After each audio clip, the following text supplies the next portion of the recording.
સમરીએ રે સ્વામી તમને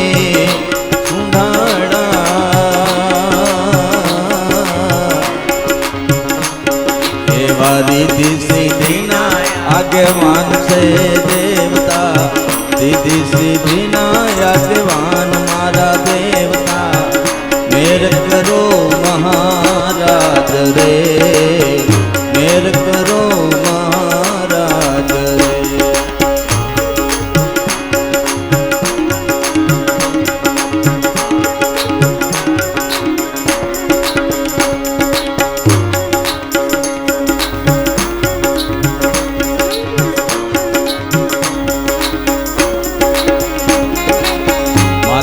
કહીએ પાર્વતી રે સ્વામી તમને સુંડાળા,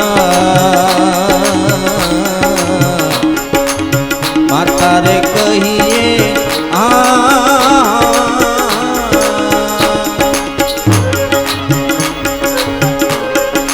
એ પાર્વતી રે સ્વામી તમને સુંડાળા. એવા પિતા રે શંકર દેવ દેવતા, પિતા રે શંકર દેવ દેવતા, મેર કરો મહારાજ રે, મેર કરો મહારાજ રે.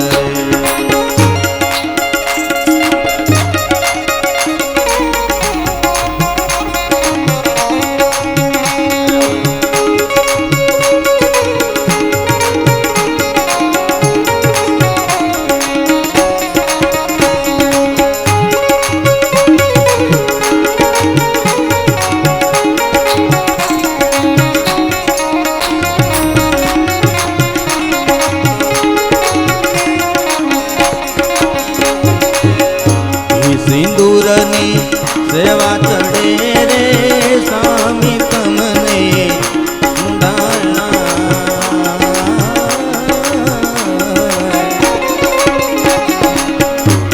સિંદૂરની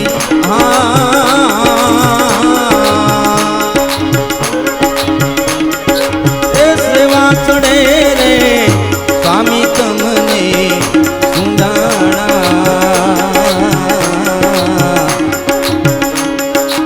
ગળામાં ફૂલનો છે હાર રે, મેર કરો મહારાજ રે, મેર કરો મહારાજ.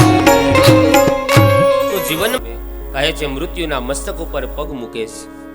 ભગવાનના લાવેલા પાર્ષદોના જે વિમાન હતા એમાં ધ્રુવજી મહારાજ બેઠા. જ્યાં વિમાન આગળની ઉડાન ભરીને જ્યાં જતું હતું ધ્રુવજીની આંખમાં આંસુ આવ્યા છે. પાર્ષદો પૂછે છે ભક્તરાજ શું કામ રડો છો? કહે છે મને મારી માં યાદ આવે. જન્મ આપનારી જનેતા એને મૂકી અને હું એકલો વૈકુંઠમાં જાઉં? અરે ભક્તરાજ આપ ચિંતા ન કરો, તમારા જેવા ભગવત ભક્ત દીકરાને જન્મ આપનારી જનેતા એનો તો પેલો અધિકાર છે વૈકુંઠમાં જવાનો. આગળના વિમાનમાં જો તમારા માતા જઈ રહ્યા છે. માને દીકરાને ધ્રુવની યાદ આવી, આંખમાં આંસુ આવ્યા. કહે છે ચિંતા ન કરો, તમારો દીકરો પણ વૈકુંઠમાં આવે છે. માં પાછળ જોવે છે, દીકરો આગળ દ્રષ્ટિ કરે. માં અને દીકરાની દ્રષ્ટિનું મિલન થયું. ધ્રુવજી મહારાજે બે હાથ જોડી માં સુનીતિને પ્રણામ કર્યા.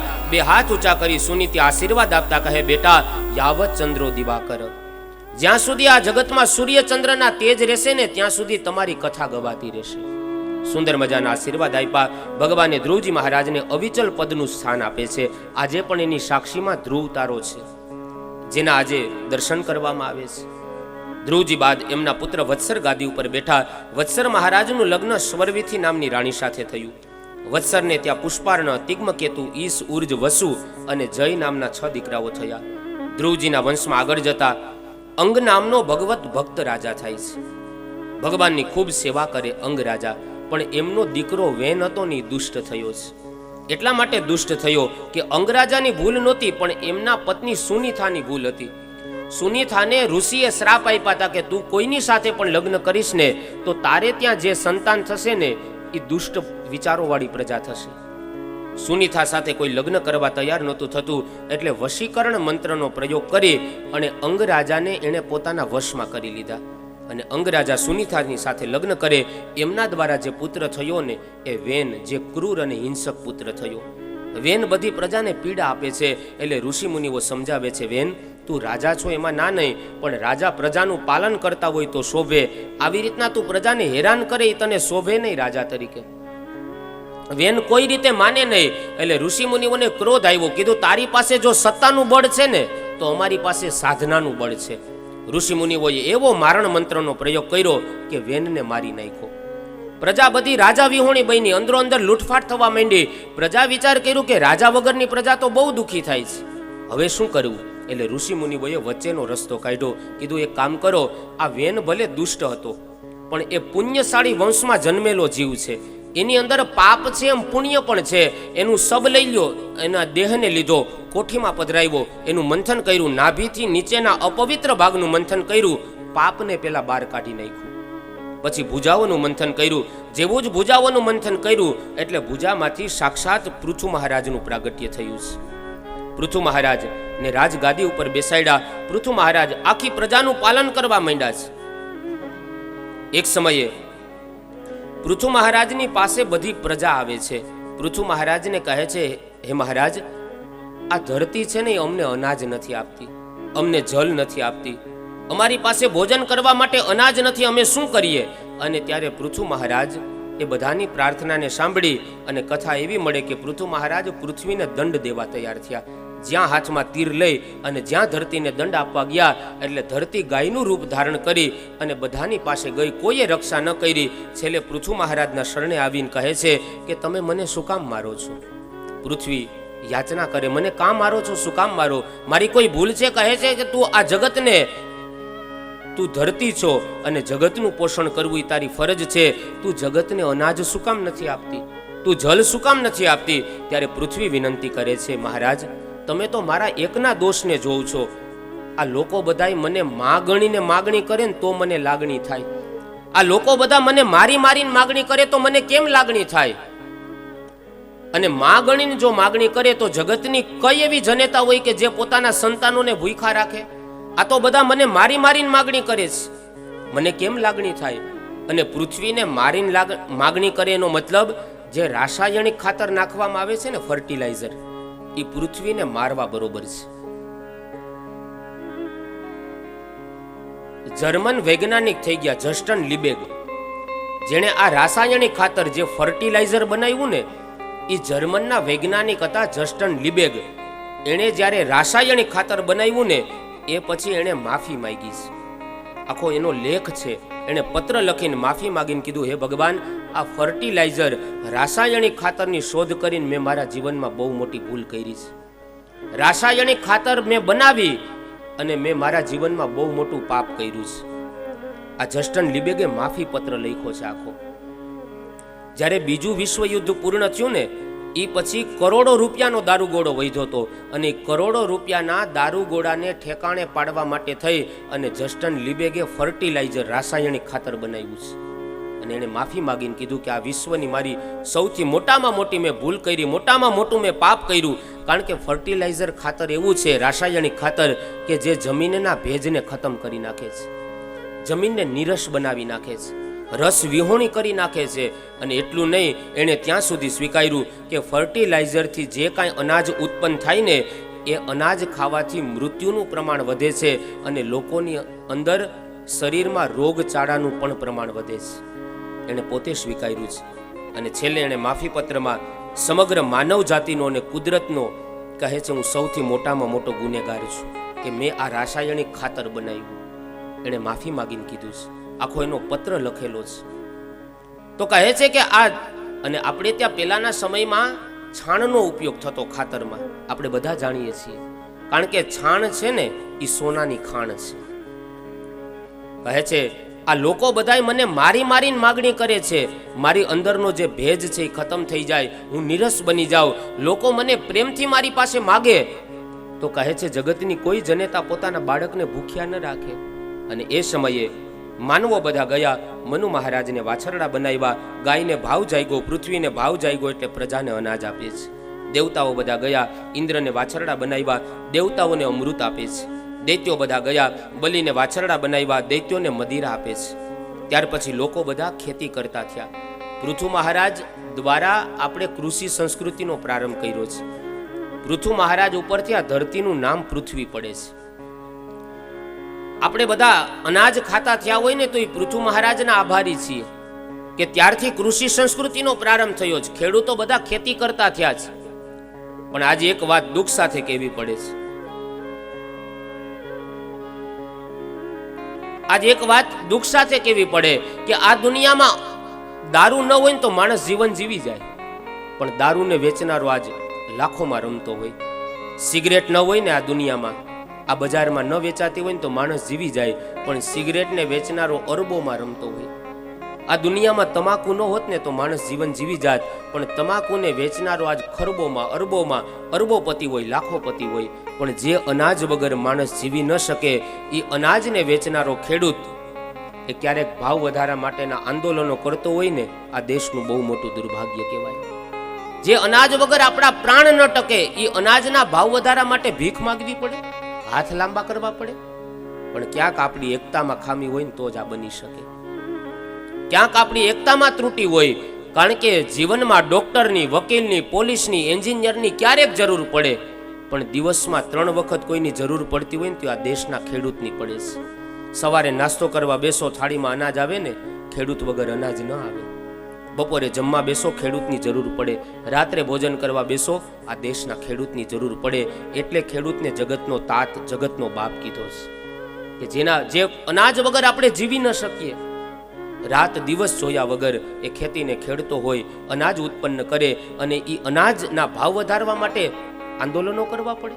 ખેડૂતોને ભીખ માંગવી પડે કે આના ભાવ વધારો, આનું આમ કરો. વિદેશની અંદર જ્યારે ક્યારેક ગૂગલ ઉપર સર્ચ કરજો, વિદેશમાં હિપેટાઇટિસ બી નામનો રોગ થયો હતો. અને ત્યારે બધાય વૈજ્ઞાનિકો સર્ચ કરવા માંડ્યા કે આ હિપેટાઇટિસ બી થી આ રોગથી છૂટવું કેમ, બચવું કેમ.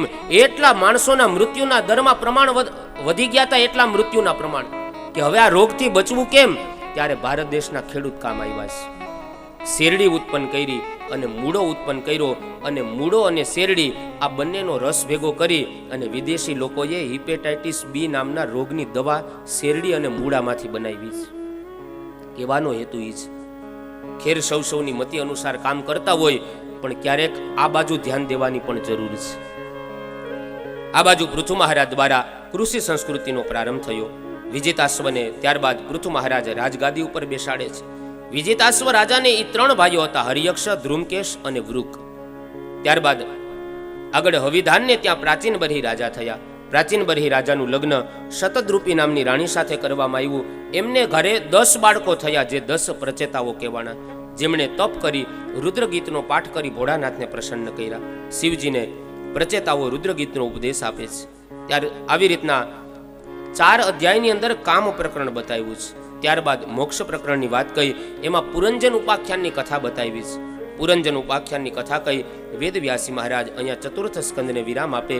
એ ક્રમનો નિર્વાહ કરી 5મા સ્કંદની અંદર મંગલ પ્રવેશ કરીએ. ઇતિ શ્રીમદ ભાગવતે મહાપુરાણે વૈયાસિક્યામ અષ્ટાદશસહસ્રયામ પારમંસ્યામ સંહિતાયામ 4th સ્કંદ તત્સત શ્રી રાધા કૃષ્ણ ચરણ કમલાર્પણમસ્તુ. શ્રી ભાગવત ભગવાન કી જય. આટલી જઈ તો હું મારી શેરીમાં બોલાવી લઉં. જેતપુર સુધી ધક્કો ખાવો પડે. અને તમને લાગે છે કે આટલી જઈથી કાનુડો કાલ આવી જાય? ભાગવત ભગવાન કી 25% જેટલો હોવા જાય. શ્રી બાલકૃષ્ણ લાલ કી 50% એ પહોંચાડ્યું. હવે કાલ સુધીમાં જો 100% થઈ જાય તો જ લાલો આવશે. હા, 4th સ્કંદ રૂપી પુષ્પ ઠાકોરજીને સમર્પિત કરી 5મા સ્કંદમાં મંગલ પ્રવેશ કરાવતા કહે, ભાગવતજીનો 5મો સ્કંદ છે ને એ પરમહંસોની સંહિતા છે. ભાગવત પરમહંસોની સંહિતા, એમાં 5મા સ્કંદની અંદર 2 પરમહંસોની કથા બતાવી. એક ભરત ભક્ત પરમહંસ છે અને વૃષભદેવજી છે ને એ જ્ઞાની પરમહંસ છે.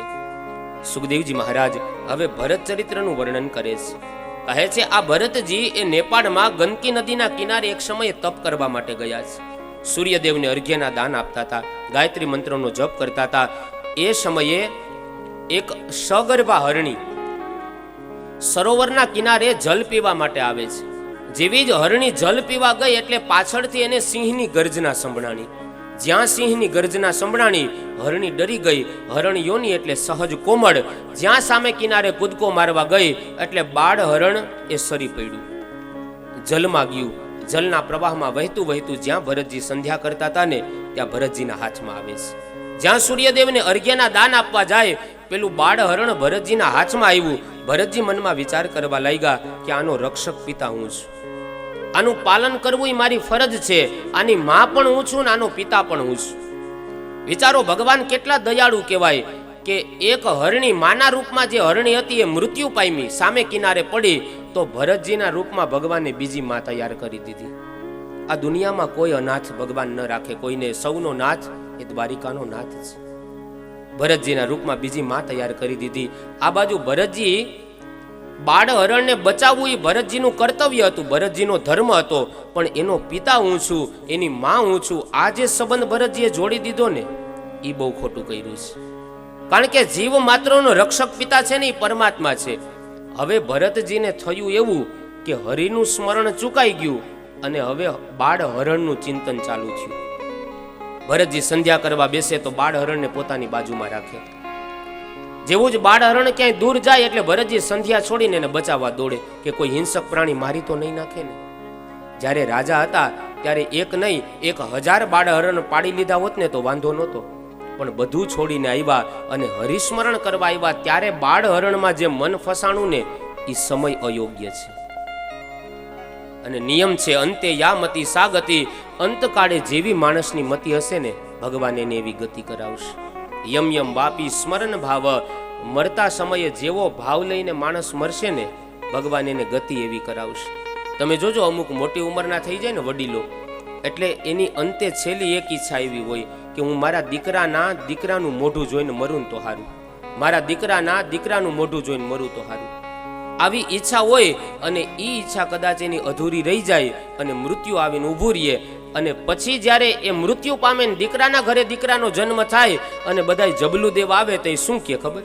જો તો ખરા આની આંખ તો જો દાદા જેવી થઈ, આંખ દાદા જેવી નહીં, દાદા આવ્યા છે. આનું નાક તો જો દાદીમાં જેવું થયું, દાદીમાં જેવું નાક નહીં, દાદીમાં જ પ્રગટ થયા છે. અંતે યા મતિ સા ગતિ, અંતકાળે જેવી મતિ લઈને માણસ મરશે ગતિ એની ભગવાન એવી જ કરાવશે. માનવ જન્મમાં કર્યું નહીં કશું, એ થાય બીજા જન્મમાં પશુ. ઘણી વાર આપણે એવું બોલતા હોઈએ કે ભાઈ માણસ મરે તો એ બીજા જન્મે કબૂતર થાય ને, ચકલી થાય ને, કાગડો થાય ને. આ બધી વાત ખોટી છે. માણસ જો માણસ થઈને મરે ને તો એ માણસ જ થાય, પણ માણસ જો પશુની જેમ જીવન જીવીને મરે, ગધેડાની જેમ જીવન જીવે, કૂતરાની જેમ જીવન જીવીને મરે તો પછી અંતે જેવી મતિ હશે ને એવી ભગવાન ગતિ કરાવશે. માણસ જો માણસ થઈને મરશે ને તો પછી બીજા જન્મે માણસ જ થશે. આંબો વાવો એટલે ત્યાં ઘઉં ન ઉગે, ત્યાં આંબો જ ઉગે. ઘઉં વાવો તો પછી ત્યાં કેરીની આશા ન રાખવાની હોય, ત્યાં પછી ઘઉં જ થાય. એમ જેવી મતિ લઈને માણસ મરશે ને ભગવાન એને એવી ગતિ કરાવશે. ભરતજી એ જ સમય બાળ હરણને બહુ ચાહવા માંડ્યા. વૃદ્ધ હતા આવત ચિંતા મગ્ન, જેમ વૃદ્ધ બાપ એના બાળકની ચિંતા કરે ને એમ બાળ હરણની ચિંતા કરવા લાગ્યા છે ભરતજી. એક સમય અંત સમય નજીક આવ્યો અને હરણનું ચિંતન કરતા કરતા ભરતજી મૃત્યુ પામ્યા એટલે બીજો જન્મ એને હરણની યોનિમાં મળ્યો. ભરતજીએ જેટલો સંગ બાળ હરણનો કર્યો હતો ને એટલો જન્મ એને હરણની યોનિમાં વિતાવવો પડ્યો. અને જ્યારે હરણનો દેહ છૂટી ગયો એ પછીનો બીજો જન્મ અંગીરા નામના ગોત્રના એક બ્રાહ્મણના ઘરે જન્મ થાય છે. ભરતજી મહારાજ ને એ 2 ભાઈઓ જન્મ્યા, એમાં નાના હતા ને ભરતજી હતા. ધીમે ધીમે બંને ભાઈઓ મોટા થવા લાગ્યા, યજ્ઞોપવિત સંસ્કાર ધારણ કરે. આ બાજુ ભરતજી હવે મનમાં એક જ વિચાર કર્યો કે હવે મારે મારું મન ક્યાંય ફસાવા નથી દેવું. ગયા જન્મની અંદર બાળ હરણમાં મન ફસાણું હતું, હરણની યોની મને મળી, હવે કેવલ અને કેવલ બસ ઈશ્વરમાં મન લગાડવું છે. ગોવિંદ કો એસે ભજો જૈસે નાગરિકો ચિત્ત ગાગરી મેં, હવે ક્યાંય મન નથી લગાડવું, કેવલ પ્રભુનું ભજન કરવું. અને એ સમયે ભરતજી ધીમે ધીમે મોટા થયા એટલે મોટા ભાઈએ એવો વિચાર કર્યો કે આ ભરત નાનો છે તો હાલ એને ખેતરની રક્ષા કરવા માટે ખેતરે મૂકી આવું. ખેતરની રક્ષા કરવા માટે મૂકી આવ્યા. કીધું કોઈ પશુ પક્ષી આવે ને તો એને ઉડાડજો, નુકસાન પાકને ન થાય એનું ધ્યાન રાખજો. ભરતજીના મનમાં એક જ ભાવ કે જો કોઈ પક્ષી આવે, હું પથ્થર મારીને એને ઉડાડવા જાઉં અને મારા પથ્થરથી એ પક્ષી મરી જાય તો મારું કર્મ બંધાઈ જાય. હવે મારે કર્મ નથી બાંધવા. બધા પક્ષીઓ પાક બગાડે તો તરત ભરતજી બોલે, રામ કી ચિડિયા રામ કા ખેત, ખાવો ચિડિયા ભર ભર પેટ, ખાને વાલા રામ ખિલાને વાલા રામ, બીચ મેં મેરા ક્યાં કામ. હવે મારે કર્મ નથી બાંધવું. આવો ભરતજી મનમાં વિચાર કરી પાક નુકસાન થતું હોય તો નુકસાન થવા દે, કોઈ કાંઈ રક્ષા ન કરે. એક સમય મોટાભાઈ ખેતરે આવ્યા, પાકને નુકસાન થયેલું જોઈ અને ભરતજીને ધક્કો મારીને કાઢી મૂકે છે કે તું તો હાવ જળ જેવો છો. ધક્કો મારીને કાઢી મૂક્યા, નામ પડ્યું જળ ભરત. ભરતજી મહારાજ વિચરણ કરતા હતા. વિચરણ કરતા કરતા એવી ઘટના બને છે કે એક ભીલનો રાજા, એણે માતાજીને એવી માનતા કરેલી કે દીકરો થાય ને તો નરબલી ચડાવવું. એમને ત્યાં દીકરો થયો. સૈનિકોને કીધું કે જાઓ તમે જંગલમાં જાઓ, કોઈ સશક્ત મનુષ્યને લઈ આવો, માતાજીને બલિ ચડાવી છે. સૈનિકો શોધવા માટે નીકળ્યા છે. જેવા જ ભાઈ 5 થયા છે, કઈ શરબતની કે વ્યવસ્થા રાખી છે ને આજે કે નથી? વચ્ચે નથી લઈ આવવાનું? હા, સરસ. આ બાજુ ભરતજી મહારાજ એ વિચરણ કરતા હતા ને એમાં સૈનિકો સામે મળ્યા એટલે ભરતજીને પકડ્યા છે. કીધું હાલો આને નરબલી ચડાવવા લઈ જાઓ. ભરતજીને જ્યાં નરબલી ચડાવવા લઈ જતા હતા, ભરતજીના મનમાં કોઈ વિરોધ નહીં, કોઈ દ્વેષ નહીં, કોઈ રાગ નહીં. મનમાં કોઈ દ્વેષ નથી. કીધું ચાલો તો કે ચાલો. ભરતજી મૌન હતા, એક પણ શબ્દ ન બોલે. કાયા દ્વારા પાપ ન થાય ને એટલે ધ્યાન રાખે છે, વાણી દ્વારા પાપ ન થાય ને એટલે મૌન થઈ ગયા. એક પણ શબ્દ બોલતા નથી, કારણ કે વાણી છે ને ક્યારેક બંધન કરાવે. રાજાનું બહુ જાડું શરીર હતું. અલમારી ઉપર રાજા ઉભા એટલે ત્યાંથી એક નાનો બાળક નીકળ્યો ને રાજાની સામે જોઈને હસવા માંડ્યો. બાળક રાજાએ કીધું એલા કેમ હસે છો, મને જોઈને કેમ હસવું આવે છે? એટલે બાળકે કીધું કે રાજા તમારું આવું જાડું શરીર ઉપર ને ઉપર ગુજરી જાવ, નીચે કેમ ઉતારવા? રાજા કે મને મરવાની વાત કરે. સૈનિકોને કીધું પૂરી દો તો આને જેલમાં. બાળકને જેલમાં પૂરી દીધો. બાળકના પિતાજી ઘરે ચિંતા કરે દીકરો આવ્યો કેમ નહીં. ખબર પડી કે રાજાએ જેલમાં પૂરી દીધો બાળકને. દીકરાના પિતા આવ્યા, કીધું મારા દીકરાની શું ભૂલ છે? કીધું તમારો દીકરો એમ કે આવું જાડું શરીર ઉપર ગુજરી જાય નીચે કેમ ઉતારવા? ત્યાં દીકરાનો બાપ બોલ્યો, મારા દીકરામાં ક્યાં બુદ્ધિ છે, કટકા કરી ન ઉતારી નખાય. રાજા કે આને પૂરી દો જેલમાં. બાપને દીકરો બે ઘરે ન ગયા, ઘરે દાદા ઉપાધિમાં પડ્યા. બાપને દીકરો ગયા ન્યા રહ્યા, કેમ આવ્યા નહીં? લાકડીના ટેકે ટેકે આવ્યા. બાપાને ખબર પડી કે લે આને જેલમાં પૂર્યા. 60 વર્ષની ઉંમરે આવ્યા બાપા. કીધું મારા દીકરાને એના દીકરાથી શું ભૂલ થઈ? અરે તમારા દીકરાનો દીકરો એમ કે આવું જાડું શરીર ઉપર ને ઉપર ગુજરી જાય, રાજા નીચે કેમ ઉતારવા? વળી તમારો દીકરો એમ કે કટકા કરીને ઉતારી નખાય. દાદાએ કીધું મારા દીકરામાં ને એના દીકરામાં ક્યાં બુદ્ધિ છે? નહીતર 60 વર્ષની ઉંમરે લાકડીને ટેકે મારે ધક્કા ખાવા પડે. આવું જાડું શરીર ગુજરી જાય તો ઉપર ને ઉપર હળગાવી નખાય, રાખ તો ગમે ત્યાં ઉડી જાય. રાજા કે આને પૂરતી હોય. જો વાણીમાં સંયમ ન હોય ને તો બંધન ભોગવવા પડે. ભરતજી મહારાજ મૌન થઈ ગયા. હવે બોલવું નથી, જો બોલીશ ને તો કર્મ ભોગવવું પડશે, મારું કર્મ બંધાઈ જશે. એક એક ડગલું વિચારી વિચારીને ભરે છે. કોઈ જીવજંતુ દેખાય તો ભરતજી મહારાજ એ ઠેકડો મારે, જેથી કરીને કોઈ જીવજંતુના નીચે જીવજંતુ પગ નીચે ન કચડાય. આ બાજુ જ્યાં સૈનિકો લઈને જતા હતા ઠેકડા મારે ભરતજી. તો કીધું આ તો ગાંડો પાગલ જેવો છે, આને જ નરબલી ચડાવી દઈએ. જ્યાં લઈને આવ્યા માતાજીની સામે ભરતજીને ઉભા રાખ્યા, ફૂલનો હાર પહેરાવ્યો, લાલ વસ્ત્રો પહેરાવ્યા, મિષ્ટાન ભોજન કરાવ્યું અને કીધું કે હવે મસ્તક ઝુકાવો. અને જ્યાં ભરતજીને મસ્તક ઝુકાવવાનું કીધું અને ભરતજી મસ્તક ઝુકાવ્યું, પણ સામે રહેલી માં જગદંબાને મસ્તક ઝુકાવ્યું. જેવું જ મસ્તક ઝુકાવ્યું, માં ભગવતી વિચારમાં પડ્યા કે આણે મારી સામે મને પ્રણામ કર્યા અને મને પ્રણામ કરનારાની રક્ષા કરવીને એ માં કે મારી જવાબદારી બને. આની લાજ રાખવી પડે મારે. અને અષ્ટભુજાળી મૂર્તિ ફાટી અને માં ભગવતી શસ્ત્ર હાથમાં લઈ અને જેટલા સૈનિકો ભરતને મારવા તૈયાર થયા ને બધાના ધડથી મસ્તક અલગ કરી નાખ્યા. કારણ કે ભગવાનનો આ નિયમ છે. ભગવાનને ઉપર ગમે એટલી ગાળો દે એને ભગવાન કાંઈ નથી કરતા, પણ ભગવાનના ભક્ત ઉપર જો કોઈ ઘા કરે ને તો એ ઘા છે ને રિબાઉન્સ થાય. રાવણે જ્યારે સીતાનું હરણ કર્યું ત્યારે રાવણનો વાળ વાકો નથી થયો. બાકી સીતા એટલે કોઈ સામાન્ય નહીં હોય, જગદંબાનો અવતાર છે. ખાલી આંખનો પલકારો કરે ને ત્યાં રાવણને બાળીને ભસ્મ કરી દે. એ તાકાત સીતાજીની અંદર હતી. પણ સીતાનું હરણ કર્યું ત્યારે રાવણનો વાળ વાંકો નથી થયો, પણ વિભીષણને જ્યારે લાત મારી ને ત્યારથી રાવણની ઊંધી સાયકલ શરૂ થઈ ગઈ. ભગવાન બધુંય સહન કરે, પણ એના ભક્તના આંસુ છે ને એ ભગવાન કોઈ દી જોઈ નથી શકતા. પ્રબલ પ્રેમ કે પાલે પડકર પ્રભુ કો નિયમ બદલતે દેખા, અપના માન ટલે ટલ જાયે લેકિન ભક્ત કા માન ન ટલતે દેખા. ભગવાન બધુંય સહન કરે, પણ એના ભક્તની ઉપર જો કોઈ ખોટો ઘા કરે ને તો એ ઘાનું છે ને એ રિબાઉન્સ એનું ડબલ ફળ ભોગવવું પડે. ભગવાનથી એ સહન નથી થતું. હિરણ્યકશિપુએ ભગવાનને ખૂબ ગાળો દીધી છે. હિરણ્યકશિપુનો ભગવાને વાળ વાંકો નથી કર્યો, પણ જ્યારે ભક્ત પ્રહલાદ ઉપર ઘા કરવાની શરૂઆત કરીને ત્યારથી હિરણ્યકશિપુનો વિનાશ નક્કી થઈ ગયો. ભક્ત ઉપર ઘા થાય ને ભગવાનથી સહન ન થાય. ભરતજીની રક્ષા કરે છે. ભરતજી ત્યાંથી આગળ ચાલ્યા. સિંધુર સબીર પ્રદેશનો રાજા રવગણ કપિલ મુનિના આશ્રમની અંદર જ્ઞાન મેળવવા જતો હતો.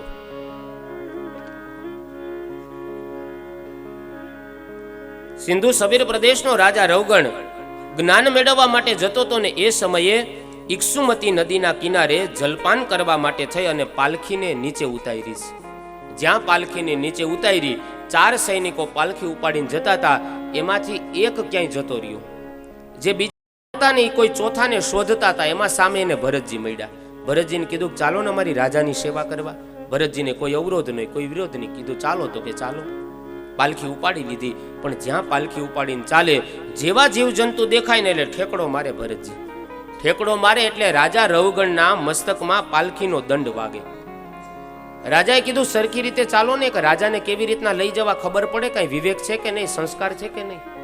એટલે ઓલા 3 સૈનિકોએ કીધું કે રાજા અમે તો બરોબર ચાલીએ છીએ, પણ આ નવી ભરતી થઈને એ બહુ ઠેકડા મારે છે. ભરતજી જ્યાં જીવ જંતુને જોવે એટલે કૂદકો લગાવે, કોઈ જીવની હિંસા ન થાય એનું ધ્યાન રાખે છે. એક એક ડગલું વિચારી વિચારીને ભરે છે. ન જાવું કુમાર ગે કદાપી, તું પૂછો છો મુજને કે હું શું કરું છું, મને જ્યાં ગમે ત્યાં કરું છું કરું છું, મને જ્યાં ગમે ત્યાં કરું છું કરું છું.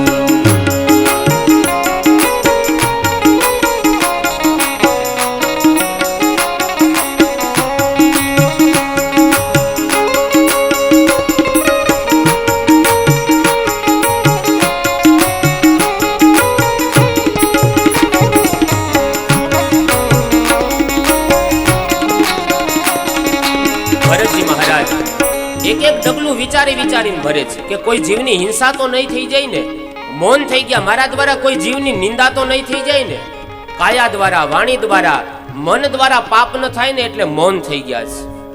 ભરતજી મહારાજ કીધું કે હવે મને દુનિયાની કોઈ બીક નથી, એટલેથી અટકે નહીં. એને દુનિયા હું કે બહુ મોટો ભગતડો થઈ ગયો. હું તો એને છઠ્ઠીથી ઓળખું છું. હવે છઠ્ઠીમાં ઓલું બિચારું 6 વાહન હોય, બધા ગોદડીમાં લઈને આટા મારતા હોય, પણ દુનિયા હું કે હું તો એને છઠ્ઠીથી જાણું છું. એને માણસ કદાચ માળા મૂકી દે, આમ આંખ ખોલી રાખીને આમ બેઠો હોય અને ભૂલમાં એની સામું જોવાઈ જાય તો એની દુનિયા કહેશે કે આના તો જો આંખના ઠેકાણા જ ન હોય, ચક્કર બકર જોયા જ કરતો હોય. આ દુનિયા છે. ઈ જ આંખ આપણે હેઠી રાખીને હાલ્યા જતા હોય એટલે દુનિયા શું કહે. એવા તો હું ધંધા કર્યા, ઊંચું ન જોઈ શકતો, હેઠું જોઈને હાલવું પડે હવે સમાજમાં. અને ઊંચું મોટું રાખીને હાલ્યા જાઉં તો હું કે બહુ મોટો અભિમાની થઈ ગયો, આમ છાતી કાઢીને હાલ્યો જાતો. આ બધી વાતથી આપણે કંટાળી જાય અને કદાચ આંખને આપણે પાણો મારીને ફોડી નાખીએ તો એની દુનિયા કહે કરેલા કર્મના તો ભોગવવા જ પડે. ભરતજી કહે છે હવે મને દુનિયાની બીક નથી, બસ મને પ્રભુની બીક છે. નથી બીક કોઈની મને આ જગતમાં, અરે નથી બીક કોઈની બાવાજીને, એ નથી બીક કોઈની મને આ જગત. હું પૂછો છું મુજને કે હું શું કરું છું, હું પૂછો છું મુજને કે હું શું કરું છું, હું પૂછો છું મુજને, હું પૂછો છું મુજ ત્યાં ગમે ત્યાં ફરું છું મને ત્યાં ફરું છું. રાજા રવગણની પાલખી ઉપર રાખો તો જ્યાં પાલખીને નીચે રાખી અને જ્યાં ભરતજી એ રાજા રવગણ હાથમાં તલવાર લઈ અને જ્યાં ભરતજીને દંડ આપવા ગયા ને ભરતજીના ખભા ઉપર મેલી જનોઈ જોઈ. રાજા રવગણ સમજી ગયા કે આ કોઈ સામાન્ય માણસ નથી, આ બ્રાહ્મણ હોય એવું લાગે છે, આ કોઈ સાધુ હોય એવું લાગે છે. અને રાજા રવગણ કહે છે, અવધૂતના વેશમાં તમે કોણ છો? કારણ કે હું બ્રાહ્મણ કુળના શ્રાપથી ડરું છું, તમે બ્રાહ્મણ તો નથી ને? રાજા રવગણ સ્તુતિ કરે છે, નાહમ વિશંકે સુરરાજ વજરાન નાત્ર્યક્ષ શૂલાન નયમસ્ય દંડાત નાગન્યર કસોમા નીલવિત પાસ્ત્રા શંખે વૃષમ બ્રહ્મ મકુલાવમાના શંખે વૃષમ બ્રહ્મ મકુલાવમાના.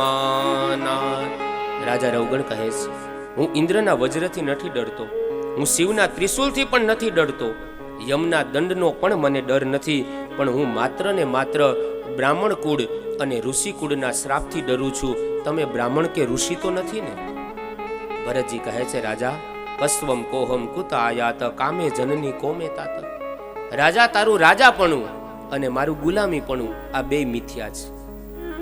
આખરમાં આપણે બંને ઈશ્વરના અંશ છીએ, ચેતન અમલ સહજ સુખ રાશિ, ઈશ્વર અંશ જીવ અવિનાશી. આપણે બંને પરમાત્માના અંશ છીએ. તારું રાજાપણું, મારું ગુલામીપણું, તારું સ્વામીપણું અને મારું સેવકપણું આ બંને માયાના ફંદ છે. આપણે બંને ભવાટવીમાં ભૂલા પડેલા આપણે બંને મુસાફર છીએ. અને એ સમયે રાજા રવગણને સુંદર મજાનો ભવાટવીનું વર્ણન કરે છે, ઉપદેશ આપે છે. હે રાજા, સ્વામી સેવક પ્રજા અને રાજા આ માયાના ફંદ છે. રાજા રવગણને ભવાટવીનું વર્ણન કર્યું છે. કહે છે, માણસને અમુક ઉંમરે 6 ડાઘુઓ લૂંટે છે. આ 6 ડાઘુ એટલે કામ, ક્રોધ, લોભ, મોહ, મત્સર અને અભિમાન.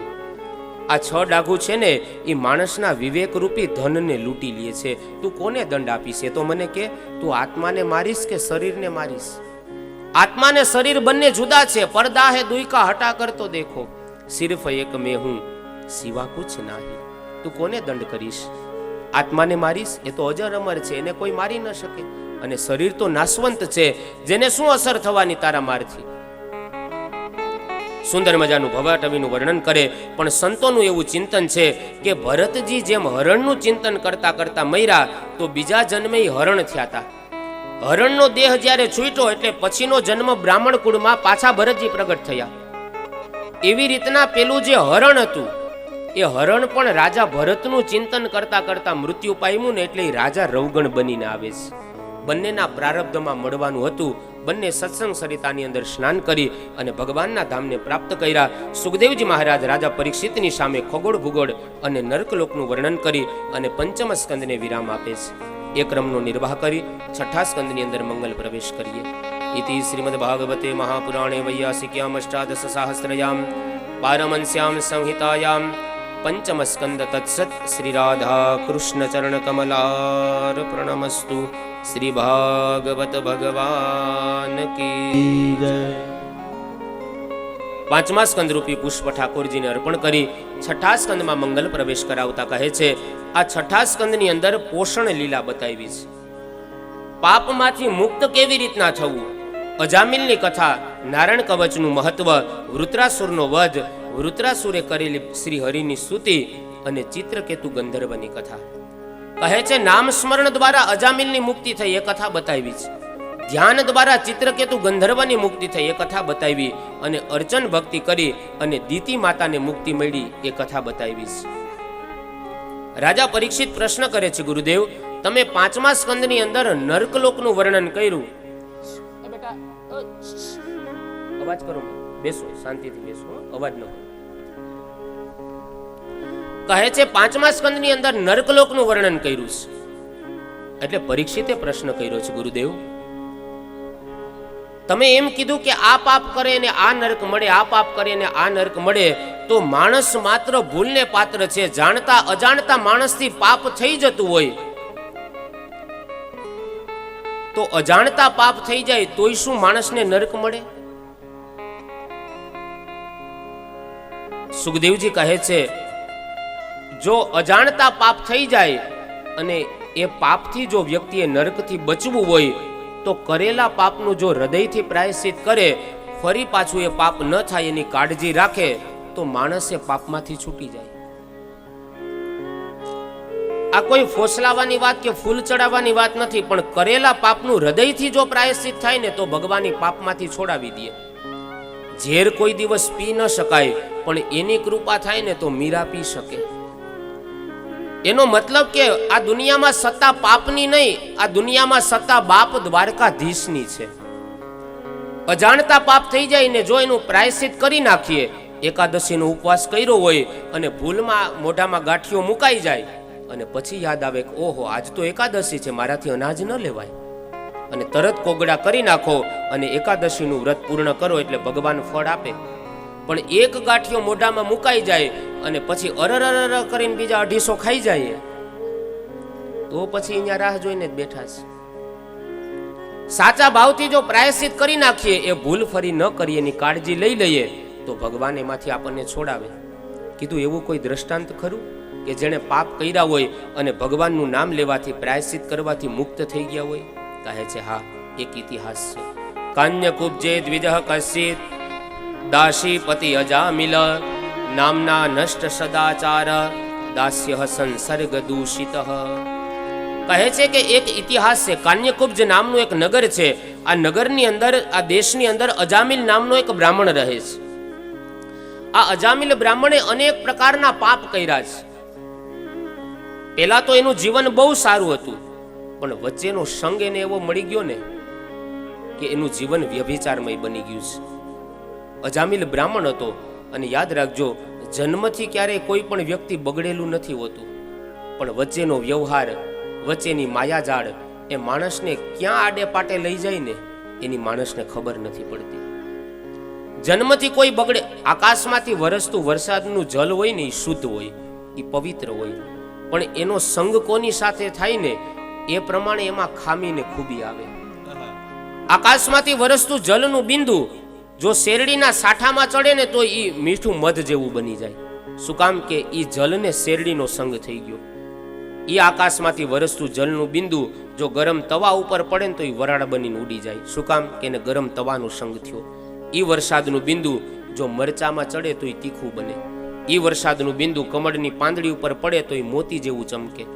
એ વરસાદનું બિંદુ કોઈ વિષધર કાતિલ સર્પ હોય અને એના મુખમાં જાય ને તો ભલે જલે જીવન કહેવાતું હોય, પણ સર્પના મુખમાં ગયા પછી એની વિપરીતતા, એની યોગ્યતા વિપરીત થઈ જાય, એ મૃત્યુનું પણ કારણ બની જાય, એ ઝેર બની જાય. એમ જન્મથી તો દરેક શુદ્ધ આત્મા જ હોય છે, પણ વચ્ચેનો સંગ એનો કોની સાથે થાય ને એનાથી માણસના જીવનમાં ખામી કે ખૂબી આવે છે. અજામિલ બહુ સદાચારી બ્રાહ્મણ હતો, સંધ્યા પૂજા પાઠ વંદન કરનારો હતો, પણ એક દિવસ એણે એક ગણિકાને પરપુરુષની સાથે વ્યભિચાર કરતા જોઈશ અને એનું જીવન એ વ્યભિચારમય બની ગયું. ગણિકાઓનો સંગ કરવા માંડ્યો. ભગવાનમાં માને નહીં, સેવા પૂજામાં માને નહીં, ભગવાનના ભક્તોમાંય ન માને. ભગવાનના ભક્તોને જોવે ને એને મારવા દોડે, ભગવા ભાડે ને ભડકે. આવું એનું વ્યભિચારમય જીવન બની ગયું. એક સમયે અજામિલના ગામમાં સાધુ સંતો પધાર્યા.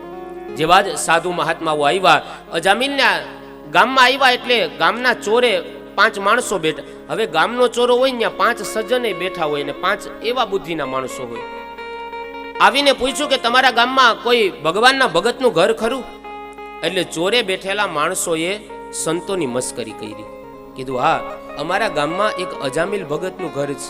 હવે અજામિલ છે ને એ ભગવાનને જોવે ને મારવા દોડે, ભગવા કપડા દેખે ને એ ભડકે. કીધું કે અમારા ગામમાં એક અજામિલ ભગતનું ઘર છે, એના ઘરે જાઓ, તમારી તમામ વ્યવસ્થા અજામિલ ભગત કરી દેશે. સંતો બધાને પૂછતા પૂછતા આવ્યા, અજામિલ ભગતનું ઘર ક્યાં છે, ઘર ક્યાં છે? આ બાજુ જેવા જ અજામિલ ભગતના ભગત સમજીને જેવા આવ્યા,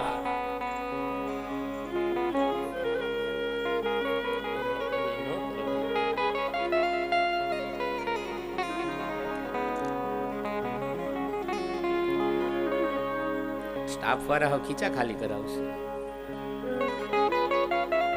અજામિલ કહે છે તમારા ગામમાં ભગવાનનું જે ભગત છે ભગવાનના અજામિલ એનું ઘર ક્યાં છે? એટલે કોઈ માણસોએ સંતોને કીધું કે સામે જે વૃક્ષ દેખાય છે ને એ અજામિલ ભગતનું ઘર છે. હવે આ તો સંતોને જોવે અને મારવા દોડે સંતો પૂછતા આવ્યા, કમાડ ખકડાવ્યું, ડેલી ખકડાવી કીધું અરે અજામિલ ભગત જરાક બહાર આવો, તમારા આંગણે સંતો બધાયરા છે. આમ જ્યાં વાત કરી અજામિલ સંતોના સદભાગ્ય એ કે ત્યારે અજામિલ ઘરે હાજર નહીં. અજામિલના પત્નીના કાને શબ્દ પડ્યા કે મારા પતિને ભગત કેનાર કોણ છે? જ્યાં આવીને જોયું બહાર આવીને તા તો આંગણે સંતો આવ્યા, વાતને વાળી લીધી. કીધું પધારો પધારો બાપજી, આજ અજામિલ ભગતનું ઘર છે. બોલો શું સેવા કરું? કીધું અમને ભૂખ બહુ લાગી છે, ભોજન જોઈએ છે, જમવું છે. કીધું હમણાં રસોઈ તૈયાર કરી દઉં. સુંદર મજાની રસોઈ તૈયાર કરી સંતોને જમાડવા બેસાડ્યા. સંતોને અજામિલના પત્ની કહે છે બાપજી થોડુંક જલ્દીથી જમો ને. સંતો કહે છે માં આ કેવી વાત કરો છો? બીજે જમવા જઈએ તો લોકો એમ કે બીજી વખત લેજો, શરમાતા નહીં, કઈ જોઈએ તો પાછું માગજો, તમે એમ કહો જલ્દીથી જમો. અજામિલના પત્નીની આંખમાં આંસુ આવ્યા. બાપજી તમને કોઈએ છેતરા છે. આ ભગતનું ઘર નથી, આ સંતોનો દુશ્મનનું ઘર છે. તમને કોઈએ છેતરા છે, તમે જલ્દીથી જમીન નીકળી જાઓ. જો મારા પતિ આવશે ને તો તમને મારશે, તમારું અપમાન કરશે. સંતો સમજી ગયા કે આ સ્ત્રી રડે છે, આના જીવનમાં કંઈક દુઃખ હશે અને હવે આપણે આના ઘરનો રોટલો ખાધો અને હવે આનું દુઃખ જો દૂર ન કરીએ ને તો આપણે નમક હરામ કહેવાય. કહે છે માં હવે તો અજામિલને મળીને જાશું, અમે તમારા ઘરનું અનાજ ખાધું છે. અરે તમારું અપમાન કરશે બાપજી, તમે જતા રહ્યો ને. માં અમને ખાલી લાડવા પચાવતા નથી આવડતા, અમને અપમાન પચાવતા આવડે છે. હવે તો અમે મળીને જશું. અને આમ જ્યાં ચર્ચા કરે ત્યાં અજામિલ આવ્યો. કીધું એ સાધુડા કોને પૂછીને ઘરમાં આવ્યા? મન પડે એવા શબ્દ બોલ્યો, અપમાન કરવા માંડ્યો. સંતો કહે છે અજામિલ અમે તારે ત્યાં ભોજન લીધું છે, અમારો નિયમ હોય કે દક્ષિણા આપી દે ને એટલે અમે નીકળી જઈએ. અજામિલ કે આ તમારા હાથમાં કમંડલ ને માળા ને આ બધું લઈ નથી લેતો ને, મારી દક્ષિણા સમજો ને તમે જાઓ. કીધું દક્ષિણામાં તારી પાસેથી અમારે રૂપિયા નથી જોતા, પૈસા નથી જોતા, ધન નથી જોતું, તારી પાસે એક વચન જોઈએ છે. કીધું બોલો શું જોઈએ વચનમાં?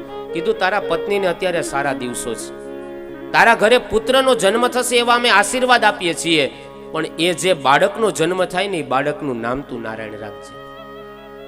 હા જાઓ તમને વચન આપું છું. કીધું બોલ શું નામ રાખીશ? કીધું ઈ તમે કીધું ઈ જ રાખ. કીધું નહીં બોલ, જો ઘણાય મરી જાય ભગવાનનું નામ ન બોલે. મરણ પથારી ઉપર બાપા પડ્યા ને એટલે છોકરા વિચારે ચડ્યા કે બાપાએ આખી જિંદગી ધંધો કર્યો, ક્યારે ભગવાનને યાદ નથી કર્યા. બાપા અંત સમયે જો ભગવાનનું નામ બોલતા જાય ને તો એની મુક્તિ મળે. પણ છોકરા વિચારે કેમ નામ લેવડાવવું? આને કોઈ દી નામ જ નથી લીધું, આને ભગવાનના કોઈ દી કામ નથી કર્યા, તો રામ કેમ યાદ આવે આને? હવે કરવું હું? પણ નાનો છોકરો થોડો હોશિયાર, એને કીધું એક કામ કરો, આપણે જમાઈ છે ને એનું નામ રામ છે, આપણે જમાઈને તેડી આવીએ, આપણે પૂછશું બોલો બાપા કોણ મહેમાન આવ્યું, એટલે આફુડા કહે કે રામ આવ્યા.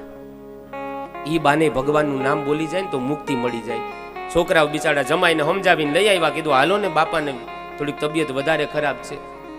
જમાઈની આગતા સ્વાગતા કરીને જમાડ્યા ને શીરો ને બધું જમાડ્યા અને લઈ ગયા બાપા પાસે. બોલો બાપા કોણ આવ્યું? તો કે લે આપણી મંગલીનો વર આવ્યો આજ તો.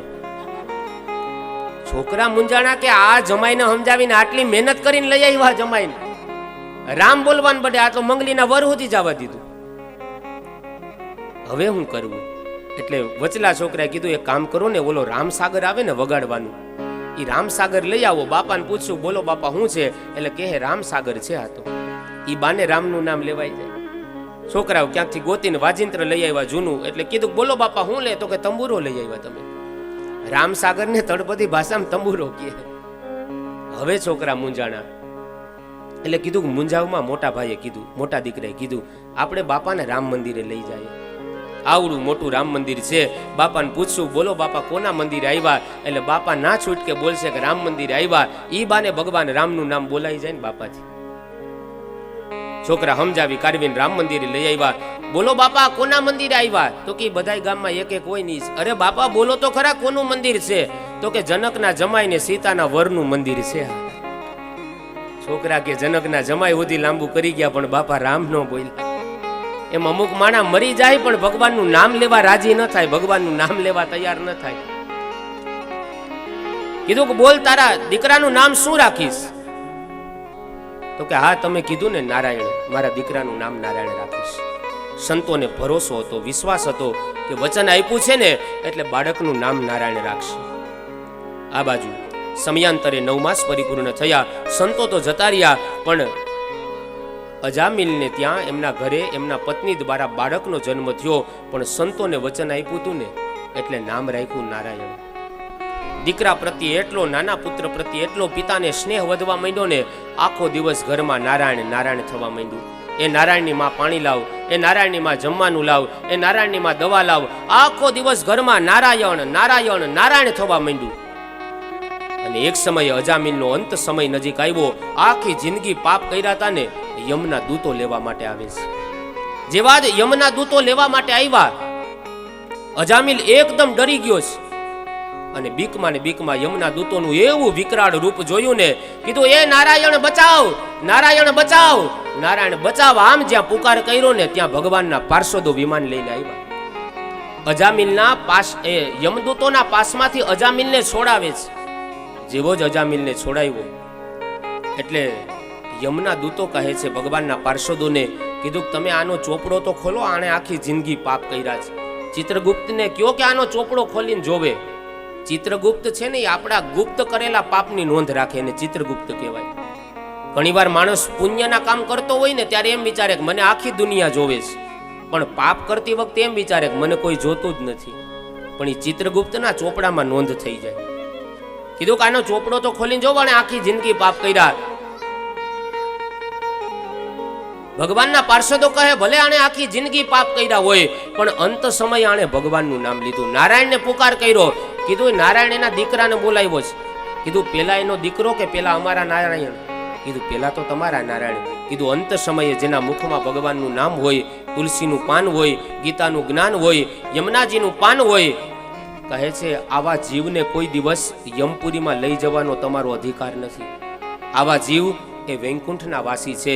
અને એ સમયે યમના પાસમાંથી છોડાવી અને અજામિલને એ વૈકુંઠ ધામની અંદર લઈ જાય છે. આ બાજુ યમના દૂતો યમ મહારાજ પાસે જઈ અને કહે છે કે અમે એક પાપી જીવને લેવા ગયા હતા, પણ અમે જ્યાં લેવા ગયા એ નારાયણનું નામ બોલ્યો. યમ મહારાજ કે ધીમે બોલો, ધીમે બોલો, ધીમે બોલો, આટલી જોરથી તમે જોરથી નારાયણનું નામ બોલો માં. અહીંયા યમ યાતના જે જીવ ભોગવે છે ને એના કાને જો નારાયણ શબ્દ પડી જશે ને તો એને મુક્તિ સીધી મળી જશે, માટે ધીમે બોલો. યમના દૂતો કહે છે અમે માણસને લેવા ગયા હતા, પાપી જીવને લેવા ગયા હતા, પણ એ અંતે નારાયણનું નામ બોલ્યો. અને ત્યારે યમ મહારાજ યમદૂતોને કહે છે જીહવાન ભક્તિ ભગવદ ગુણ નામ ધેયમ ચેતસ્સન સ્મરતિ તચ્ચરણારવિંદમ કૃષ્ણાય નો નમતિ યચ્છિર એકદાપી તાનાન યદ્વમસતો કૃત વિષ્ણુ કૃત્યાન. કહે છે જીહવાન ભક્તિ ભગવદ ગુણ નામ ધેયમ. અંત સમયે જેના મુખમાં ભગવાનનું નામ ન હોય, જેનું ચિત્ત ભગવાનના ચરણમાં ન લાગેલું હોય, જેનું મન ભગવાનને સમર્પિત ન થયેલું હોય, જેના મુખમાં તુલસીનું પાન ન હોય, ગંગાનું સ્નાન ન હોય, યમુનાજીનું પાન ન હોય, ગીતાનું જ્ઞાન ન હોય, એવા જીવને જ તમારે યમપુરીમાં લઈ આવવા. પણ અંત સમયે અંતકાલે ચ મામેવ સ્મરણ મુક્તવા કલેવરમ. અંત સમયે જે કોઈ ભગવાનનું ભજન કરે, ભગવાનનું નામ બોલે, કહે છે વૈકુંઠ ધામનો અધિકારી બને છે. અજામિલ આજ પાપી જીવ હતો પણ ભગવાન નારાયણનું નામ સ્મરણ કરવાથી વૈકુંઠનો અધિકારી બન્યો. આ કથા મને તમને બોધ આપે છે. મેં અગાઉ પણ કીધું કે દીકરા દીકરીઓના નામ છે ને એ ભગવાનના નામ ઉપરથી રાખજો. પહેલાના સમયમાં બ્રાહ્મણો નામ પાડતા, અત્યારે મેં કીધું એમ કે પતિ પત્ની ચકોન ચકી બે જ નક્કી કરે, એ નામ પાડી નાખે. જોકે ફૈબાના હાથમાં હવે રહ્યું નથી નામ પાડવાનું, ફૈબાઈ ડિસ્ટર્બ ન કરે, હવે બે જ માણા નક્કી કરે. પણ નામ એવા રાખજો કે અનાયાસે પરમાત્માના નામનું સ્મરણ થઈ જાય. એવા ભગવાનના નામ પાડજો, એવા બાળકોના નામ પાડજો. ઘણી જગ્યાએ નામ એવા હોય ને, અત્યારે દીકરીઓના નામ ટ્વિંકલ રાખે, કોઈનું હોય તો માફ કરજો. અહીંયા હવે તો જો કે એપિડેવિટ થાય, બદલી પણ શકાય છે ને નામ. હવે આ ટ્વિંકલ નામ આમ ઘંટડી વગાડતા એવું લાગે, ટ્વિંકલ ટ્વિંકલ. હવે ટ્વિંકલ નાની હોય તો સારી લાગે, ટ્વિંકલ બેન માંડવામાં બેઠા હોય તો રૂડા લાગે, ટ્વિંકલ નામ બહુ સરસ લાગે. પણ ટ્વિંકલ ડોહી થાય ત્યારે એમ કહેવાય કે હાલ ટ્વિંકલ ડોહી નંદાણીયા પરિવારને અહીંયા કથા બેઠી, એ કેવું લાગે? ટ્વિંકલ ડોહી બોલો તો ખરા. દાળમાં પાર્લેજી બિસ્કિટ બોરીને ખાતા હોય એના જેવું લાગે. નામ કમસે કમ બાળકોના સારા રાખજો. નામ તો વો ધન હે જો નિર્ધન